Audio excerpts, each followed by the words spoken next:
your money in the business. But you don't have the money, it doesn't matter. There are several mobile apps are there which they don't have money, they have an idea, and as you know, that idea can change the life. Maybe you may be using Rapido here, Rapido, but rapidly people are using. వాళ్ళకి idea ఉంది అంతే.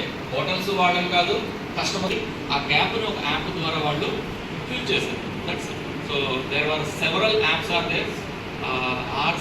I say that not apps, there are several opportunities are there. These opportunities they are converting into some kind of business applications.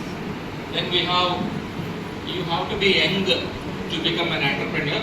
So వయసుతో సంబంధం లేదు, anybody at any stage or age you can become an entrepreneur irrespective of the gender, caste, creed or religion.